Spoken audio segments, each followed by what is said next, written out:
গল্পের নাম মেঘের নৌকা। একদিন ছোট্ট তিতলি আকাশের দিকে তাকিয়ে কাঁদছিল। তার খেলনা ঘুড়িটা উড়তে উড়তে মেঘের মধ্যে হারিয়ে গেছে। হঠাৎ আকাশ থেকে এক সাদা তুলোর মতো মেঘ নেমে এলো। তিতলি অবাক হয়ে দেখল সেটা আসলে একটা মেঘের নৌকা।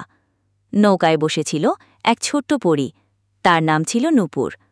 নূপুর বলল, তুমি কাঁদছ কেন? তিতলি বলল, আমার প্রিয় ঘুড়িটা হারিয়ে গেছে।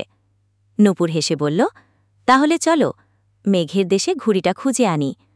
তারা দুজন মেঘের নৌকায় চড়ে আকাশের ওপারে গেল। তারা ভেসে গেল রংধনুর ওপরে, ছুঁয়ে ফেলল চাঁদের হাসি। আর এক জায়গায় তারা দেখল তিতলির ঘুড়িটা একটা তারা ধরে রেখেছে। তারা বলল, এটা নিচে পড়ে যাচ্ছিল, আমি ধরে রেখেছি। তিতলি খুশি হয়ে বলল, ধন্যবাদ তারা। ঘুড়ি হাতে তিতলি ফিরে এলো নিজের উঠোনে। আকাশে তখনও মেঘের নৌকাটা ভেসে চলেছে। শিক্ষা: এই গল্প শিশুদের শেখায় কল্পনা, সাহস ও বন্ধুত্বের গুরুত্ব।